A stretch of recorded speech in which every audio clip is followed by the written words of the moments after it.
Assalamualaikum warahmatullahi wabarakatuh. Alhamdulillahilladzi bini'amihi tatimmus shalihat wa bihi na'malus shalihatil ma'murat. Asyhadu an la ilaha illallah wa asyhadu anna Muhammadar Rasulullah. Allahumma shalli wa sallim wa barik alaih. Saudara sekalian, mahasiswa yang dirahmati Allah, izinkan saya dari Universitas Muhammadiyah Yogyakarta, nama Gofar Ismail. Pada kuliah daring ini kita akan berbicara tentang konsep hidup seorang muslim. Bagaimana seharusnya kita sebagai muslim agar hidup kita penuh dengan kebahagiaan, kenikmatan, keindahan. Bukan hanya terbatas di dunia yang sangat sementara dan fana ini, tapi nanti di akhirat. Allah Subhanahu wa ta'ala menggambarkan hidup ini terlalu pendek. Di dalam surat Abasa itu Allah gambarkan hidup itu hanya 3 ayat.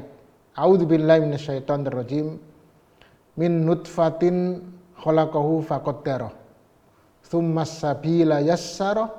Tsumma amatahu fa'aqbara. Dari nutfah itu Allah ciptakan dan memberikan ukuran.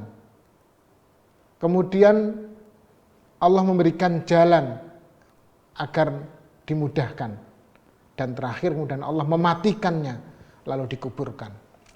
Ternyata hidup kita itu yang hanya 1 ayat, summas sabila yassarah. Pertama Allah ciptakan dengan min nutfatin khalaqah, lalu di akhir fa'akbarah, dikuburkan. Tapi Allah menjanjikan di sini summas sabila yassarah. Kemudian jalan itu Allah mudahkan. Alangkah indahnya hidup ini kalau mudah. Ya. Berapa banyak waktu yang kita siapkan untuk mencari kemudahan Allah ini. Berapa amal kebajikan untuk menyongsong dan menyambut kemudahan dari Allah. Ini adalah investasi jangka panjang. Berapa sih umur kita di dunia? Mau 40 tahun, 60 tahun, 100 tahun? 100 tahun saja sudah kasihan anak-anak kita, keluarga kita yang merawat kita. Sangat pendek. Nabi saja cuma 60-an tahun. 63 tahun tepatnya. Lalu kebahagiaan apa yang mau kita ambil? 63 tahun itu sangat pendek sekali. Dan ketika kita tidak merawat hidup kita dengan benar, sesuai dengan perintah dan anjuran ajaran syariat Allah, maka kita akan mengorbankan selamanya setelah kematian kita. Na'udzubillahi min dzalik. Karena itulah maka hidup bagi seorang mukmin itu harus dihitung, dilakukan muhasabah. Apa sih tujuan Allah memberi hidup kita? Allah katakan di sini dalam surat Al-Mulk, Tabarakalladzi biyadihil mulk wa huwa ala kulli syai'in qadir. Alladzi khalaqal mauta wal hayata. Dialah yang menciptakan kematian dan kehidupan. Untuk apa Allah buat hidup? Liyabluwakum ayyukum ahsanu amala. Allah ingin menguji kalian. Siapakah di antara kalian yang paling baik amalnya? Dan Dia Maha Perkasa, lagi Maha Pengampun. Jadi kita itu diciptakan Allah itu untuk beramal baik. Maka kita harus move on, harus hijrah. Kalau dulu, kemarin, sebelumnya, tahun lalu, minggu lalu, kita masih bergelimang dengan kesalahan, dengan dosa, maka waktunya sekarang kita dalam hidup ini harus memperbaiki diri, harus move on, harus hijrah. Apa yang harus kita move on dan hijrahkan? Yang pertama vision, visi kita, cita-cita kita itu harus jelas. Impian kita, keinginan kita, obsesi kita. Apa obsesi kita itu? Obsesi kita itu akhirat. Walal akhiratu khairul laka minal ula. Dunia yang kita obsesikan sangat kecil. Maka di dalam sebuah patah dikatakan, tanamkan akhirat di hatimu, genggamlah dunia di tanganmu. Dunia harus kita genggam. Karena kalau dunia tidak digenggam oleh orang mukmin, orang muslim, maka dunia itu akan menjadi malapetaka. Karena Allah memberikan dunia ini untuk diurus oleh orang-orang yang tahu tentang Islam, tentang syariat. Maka kita umat Islam harus megang dunia ini. Mahasiswa, Anda Belajar ini dalam rangka untuk memegang dunia, tapi jangan dimasukkan dalam hati. Dalam hadis dikatakan barang siapa yang mencari ilmu tapi dalam rangka hanya mencari dunia, maka di akhirat dia tidak dapat apa-apa.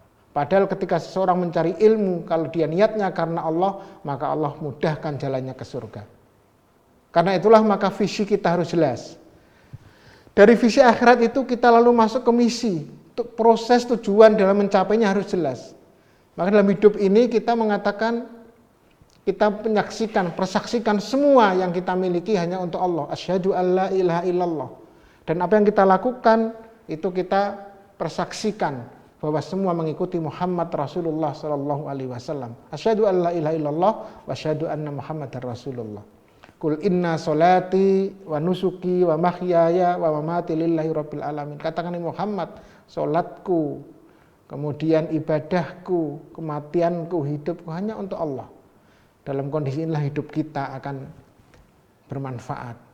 Orang yang berpikir dalam hidupnya itu hanya untuk Allah, maka Allah akan memberikan segalanya.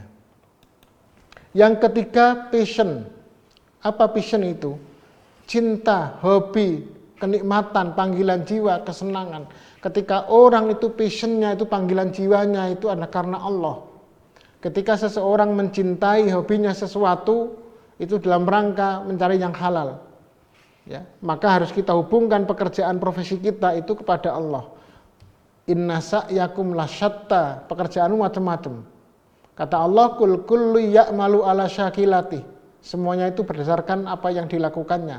Farabbukum a'lamu biman huwa ahda sabila. Dan Allah Maha tahu jalan apa yang bisa mendapatkan petunjuk Allah Subhanahu wa taala. Yang terakhir, action. Kita harus action. Apa? Bergerak, melaksanakan, menerapkan. Gak usah kita berpikir apa kata orang. Kita harus melakukan yang terbaik. Wa qul i'malu. Kata Allah, katakan Muhammad, i'malu, lakukanlah, berbuatlah. Fasayarallahu amalakum wa rasuluh. Allah itu tahu amalmu, Rasul, dan juga orang-orang yang beriman. Ketika kita menjadi mahasiswa, maka tidak usah berpikir apa nanti nilai yang kita dapatkan dari dosen, gak usah. Lakukan yang terbaik, dan Allah akan memberikan yang terbaik. In ahsantum li anfusikum. Juga termasuk kalau kita nanti jadi apapun profesi kita, lakukan yang terbaik. Action harus kita lakukan. Dunia bagi seorang mukmin atau seorang muslim itu adalah sesuatu yang harus kita raih. Tetapi dunia ini tidak boleh kita masukkan dalam tujuan hidup kita. Tidak boleh dalam hati kita. Tapi kita genggam dalam rangka mencari ridha Allah Subhanahu wa ta'ala. Ada sebuah kata yang sangat indah yang sering saya sitir di dalam sekian banyak penyampaian. Di situ seorang ulama mengatakan bahwa apabila engkau beruntung kepada dunia, semuanya kamu ambil.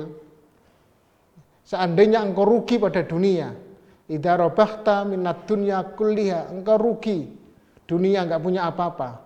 Wa anta ma'allah, tapi engkau bersama Allah, fa anta rabihun, maka kamu beruntung, tidak rugi apapun. Tapi jika engkau beruntung dunia ada di genggamanmu semuanya, juga kaya, jabatan tinggi, segalanya punya, hidup mewah, semuanya ada. Wa anta ba'idun anillah, tapi kamu jauh dari Allah, maka di situ Anda tidak untung sedikit pun, Anda rugi segalanya. Karena itulah maka ketika perahu itu ada di atas laut, itu biasa saja enggak masalah. Perahu di atas air itu enggak ada persoalan. Tapi kalau air di atas perahu itu persoalan. Maka ketika seorang mukmin itu ada di dunia, itu enggak ada masalah. Tetapi dunia kalau sudah masuk dalam diri seorang mukmin, maka dia akan masalah. Dunia janganlah jadi ukuran. Boleh kita raih, tetapi bukan tujuan. Tujuan kita adalah Allah Subhanahu wa ta'ala. Kita harus bersungguh-sungguh dalam rangka mencari Allah Subhanahu wa ta'ala. Mahasiswa sekalian yang dirahmati Allah, apapun yang kita lakukan, ketika kita berjalan dari kecil hingga dewasa, hingga meninggal nanti, jangan sampai kita jauh dari Allah Subhanahu wa Ta'ala. Semoga Allah bersama kita. Wabillahi taufiq wal hidayah. Nasrun minallah wa fathun qarib. Wassalamualaikum warahmatullahi wabarakatuh.